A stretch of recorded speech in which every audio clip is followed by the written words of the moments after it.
how could a person be talking to her during or right before an answer she's supposed to give and make it make sense to her?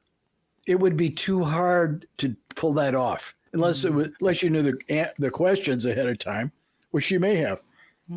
So I didn't believe that. Well, one thing's for sure, she's not wearing those earrings ever again. Right. Yeah. Right. All right. Sorry, we're going back to Trump.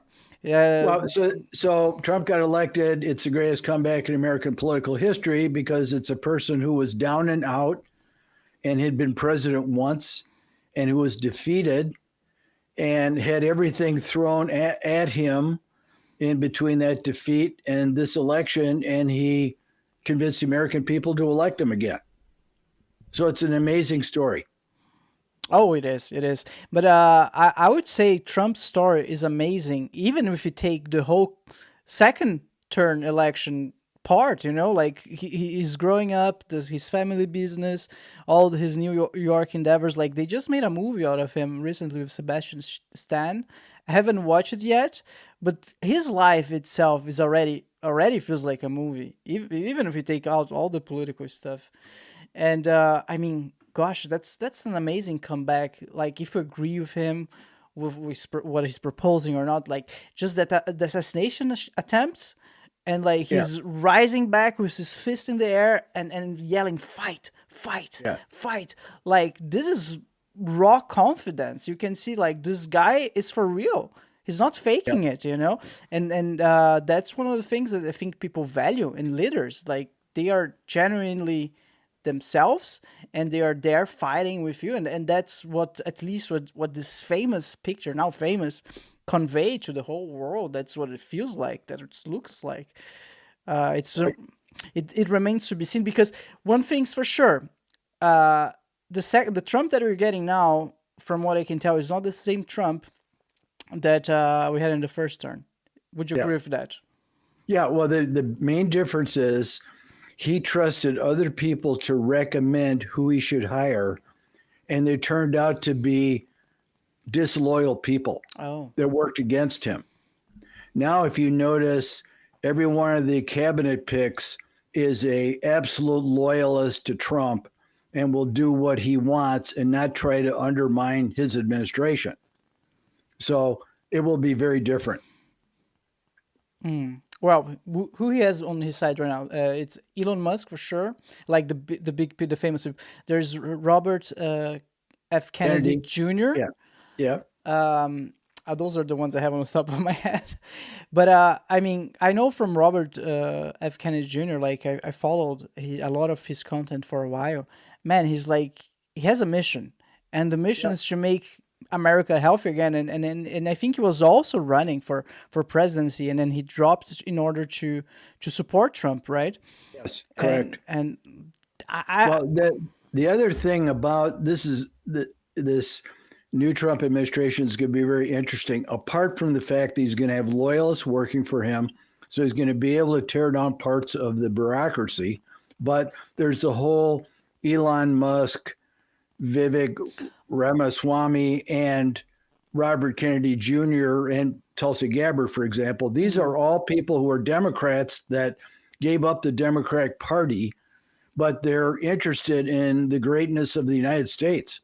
So the Doge thing that Elon's putting together sounds fantastic, because they're going to go through with a knife and cut out parts of the bureaucracy and save money, because the bureaucracy is bloated and fossilized and wastes enormous amount of money. You can't fire anybody. It's just like this fourth branch of government that no one controls. And it has to be brought into line, basically. And Elon would be the guy to do it. Yeah, so for those who are listening and are not familiar with what we're talking about, there's this new Department of Government Efficiency. I think that's what it's called. Doge. Doge. D-O-G-E. D-O-G-E. D-O-G-E, which will be led by Elon Musk and Vivek. What's his name? Ramaswamy. Ramaswamy. Okay, and they will ensure the taxpayer money is actually being spent on useful things, because as you mentioned, like there's so much waste, so much. Apparently some of those organizations within the government, they waste money on purpose in order to justify getting more money the next year, Yes. which is insane for me. That's Yes. and Elon Musk, Well, I you know, don't know if you read this. go ahead, go ahead. I don't know if you read this, but it's fascinating that he's going to put the Doge activities on a website. It has its own website, and he's going to list on it every department that they're analyzing, and he's going to show the raw data. Like this department has 17,300 people, and its budget is $2.7 billion, and this is what the money is used for. And they're going to then look at good use versus bad use and get rid of all the programs that are wasting money. The day that he first announced Doge, I'm pretty active on Twitter, and the day he announced Doge, he said, "Please respond to me with programs that you think are a waste of money," and hundreds of people responded. Like the federal government spent $3 million to give mice fentanyl and fight with each other to see what would happen. No, come on, you're joking. What? Yeah. No, it was a research study. Yeah. That's insane.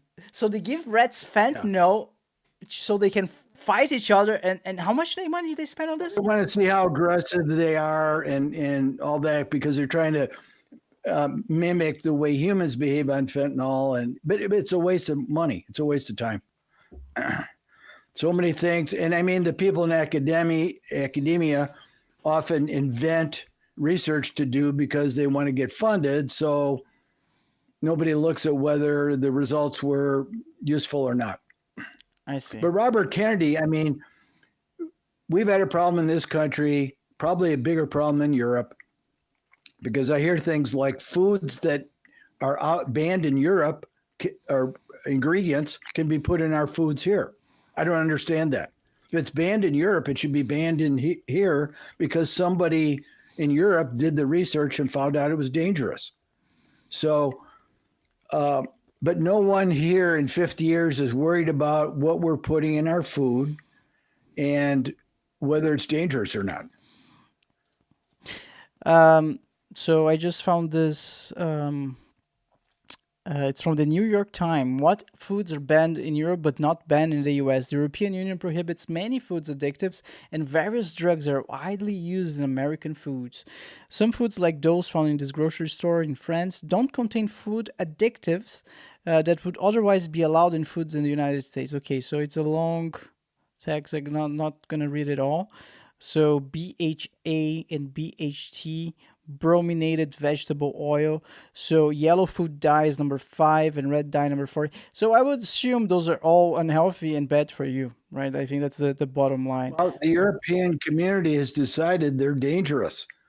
So Robert Kennedy is on a mission to have all of those things banned in Europe, removed from our food, because we have an epidemic of disease in the United States, not only obesity, but things like autism and depression and various other maladies that could be partly attributable to the food we're eating. Really?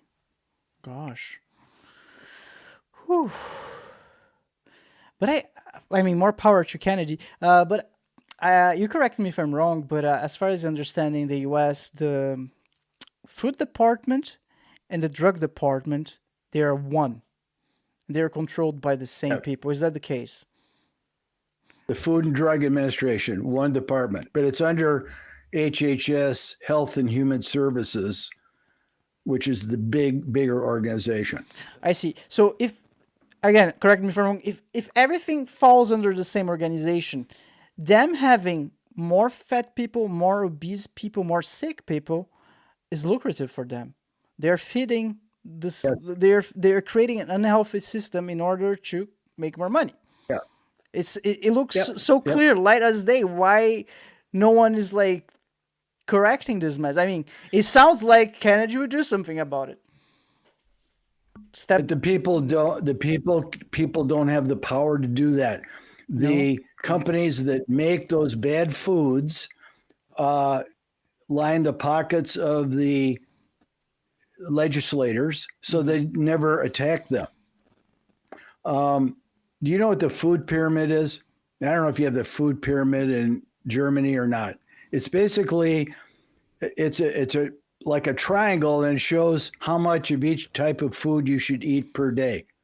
Like, yeah, like fats should be at the top and not eat many of them.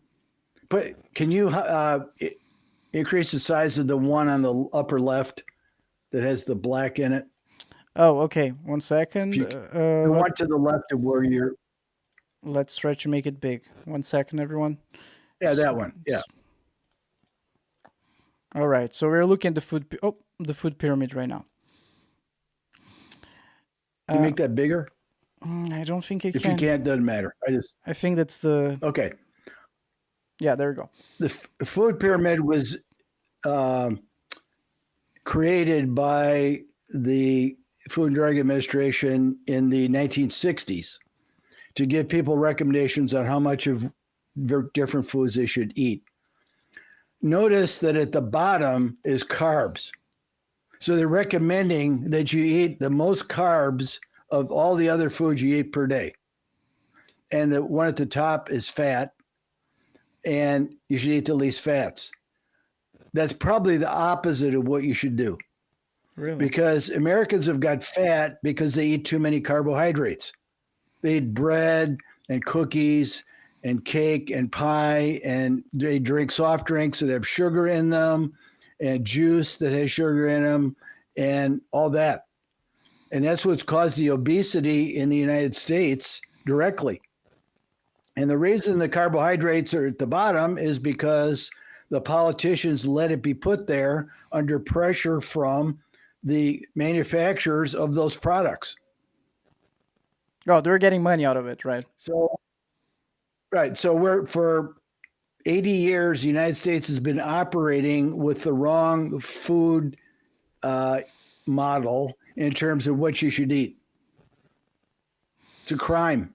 Yeah, it is.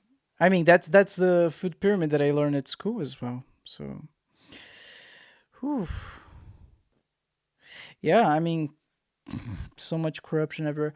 But Michael, I want to go back about and talk a little bit more about the Trump administration and his